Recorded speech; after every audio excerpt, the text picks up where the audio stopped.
অনুরাগের ছোঁয়ায় আজকের পর্বে দেখা যায় সূর্যরা যে বাড়িতে থাকে সেখানে পৌঁছে যায় রূপা, কৃষ্ণ আর অবিনাশ, এবং সেখানে কুন্তলা, উর্মি, সোনা তারাও ওখানে পৌঁছে যায়। তবে কেউই ওই বাড়ির অ্যাড্রেসটা জানতে পারে না। এরপরে দেখা যায় বৃদ্ধ লোকটি পুলিশকে ফোন করে, কুন্তলাকে নয়। কুন্তলা দীপা আর সূর্যর খবর পায় তার নিজের সেট করা গুন্ডাদের থেকে। বৃদ্ধ লোকটি অবিনাশকে বলতে থাকে, আপনারা কি পুলিশ? আপনারা কি এমন কাউকে খুঁজছেন যাদের দুজনের হাতে হাতকড়া লাগানো আছে? তখন অবিনাশ বুঝতে পারে যে উনি সূর্য আর দীপার কথাই বলছে। এরপরে বৃদ্ধ লোকটির সাথে সবাই মিলে ঘরে ঢুকে যায় এবং দীপা আর সূর্যকে দেখে রূপা তো অনেক খুশি হয়ে যায়, কিন্তু সোনা কোনোভাবে এটা মেনে নিতে পারে না। উর্মিও প্রচণ্ড ক্ষেপে যায়, কিন্তু আড়ালে দাঁড়িয়ে দাঁড়িয়ে কুন্তলা সবটাই দেখতে থাকে, কিন্তু ভিতরে ঢুকে না। এরপরে উর্মি আর সোনা সূর্য আর দীপাকে ডেকে তুলে দেখে দুজনের হাতে হাতকড়া লাগানো আছে। এরপরে সোনা নোংরা নোংরা কথা বলতে থাকে দীপাকে, এবং সোনা তার বাবাকে টানতে টানতে সেখান থেকে নিয়ে যায়। কিন্তু তাদের হাতে হাতকড়া লাগানো আছে বলে দীপাও তাদের সাথে সাথে যায়। তখন উর্মি বলতে থাকে, আবারও দুজন এক হয়েছে তাই না? এদেরকে তো আলাদা করার কোনো উপায়ই খুঁজে পাচ্ছি না। এরপরে দেখা যায় কুন্তলা উর্মিকে ডাকে আর বলতে থাকে, একটা উপায়ে তুমি ওদেরকে আলাদা করতে পারো। আর কি উপায় তুমি জানো? তখন উর্মি বলতে থাকে, কি উপায় বলে দিন আমাকে।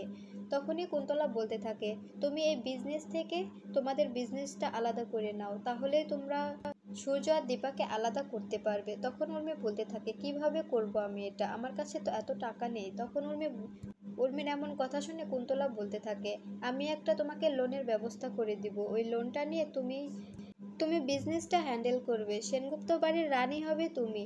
তখন কুন্তলার প্রপোজালের উর্মি রাজি হয়ে যায়, আর এরপরে কুন্তলার উর্মিকে নিয়ে একটা এনজিও অফিসে চলে যায়, আর সেখানে গিয়ে মোটা অঙ্কের একটা অ্যামাউন্টের লোনের ব্যবস্থা করে দেয়। উর্মিও না জেনে সবটা সাইন করে দেয়। এরপরে উর্মির অ্যাকাউন্টে সব টাকা চলে আসে।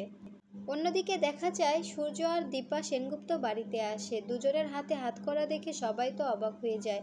তখন সোনা চিৎকার করে দীপকে বলতে থাকে, কি হলো দীপ, তোমরা এই হাতকড়াটা কাটার ব্যবস্থা করো। তখন দীপ বলতে থাকে, কেন? এভাবেই তো ভালো লাগছে, থাক না, এভাবেই তো ওদেরকে ভালো লাগছে তাই না, এভাবেই থাক। তখন সোনা রেগে যায় আর বলতে থাকে, তুমি কিছু বুঝতে পারছো না?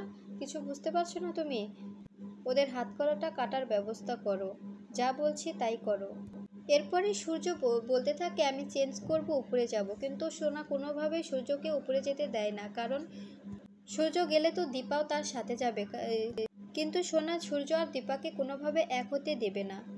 এরপরে দেখা যায় সোনা একজন লোক নিয়ে আসে ওই হ্যান্ডকাপটা কাটার জন্য, আর হ্যান্ডকাপটা কেটেও ফেলে। এরপরে সোনা তার মাকে দূর দূর করে বাড়ি থেকে তাড়িয়ে দেয়, বলতে থাকে, আপনি এক্ষুনি এই বাড়ি থেকে বেরিয়ে যান, আপনার হাতকড়াটা কেটে দেওয়া হয়েছে, আপনি তাড়াতাড়ি এখান থেকে যান। তখন সূর্য বলতে থাকে, আচ্ছা দীপা ম্যাম, আপনার সাথে কি আমার আর দেখা হবে না?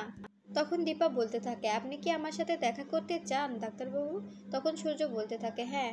তখন দীপা বলতে থাকে, আপনি যদি দেখা করতে চান তাহলে দেখা হবে। তখন সোনা বলতে থাকে, না, ওনার সাথে তোমার কখনোই দেখা হবে না, উনি একজন খুনি। সোনার এমন কথা শুনে সূর্য ভাবতে থাকে, হ্যাঁ, আমারও কেমন যেন মনে হচ্ছে উনি খুনি। তখন দীপা বলতে থাকে, ডক্টর সেনগুপ্ত অফিসে এসে আপনার সাথে দেখা হবে আবার। তখন উর্মি এসে বলতে থাকে, না, আপনার সাথে আর দেখা হবে না আমাদের। আমরাও একটা লোন নিয়েছি, আর আমরা আমাদের বিজনেসটা আমাদের মতো করে চালাবো। আপনার সাথে আমাদের বিজনেসের আর কোনো ডিলই হবে না। তখন দীপা ভাবতে থাকে, উর্মি এসব কি বলছে। এরপরে দীপা সেখান থেকে চলে যায়। তখন রূপা খেপে গিয়ে বলতে থাকে, দাদু ভাই, তোমাদের বাড়ির লোকজন এক একজন মেরুদণ্ডহীন, এক একটা কাপুরুষ। তখন দাদুভাই বলতে থাকে, দিদিভাই তুমি কিন্তু অনেক বড় বড় কথা বলছো। তখন রূপা বলতে থাকে, আমি দাদুভাই ভালো কথাই বলছি, আমি কোনো ভুল কথা বলছি না। তখন দীপা বলতে থাকে, রূপা ওখান থেকে চলে আয়। এরপরে দীপা আর রূপা বাড়িতে চলে আসে। তখন দীপা ভাবতে থাকে, উর্মি কিভাবে কি করলো, আর ও এতগুলো টাকা কিভাবে লোন পেল। ঠিক তখনই কুন্তলা দীপাকে ফোন করে আর বলতে থাকে, আমি ব্যবস্থা করেছি।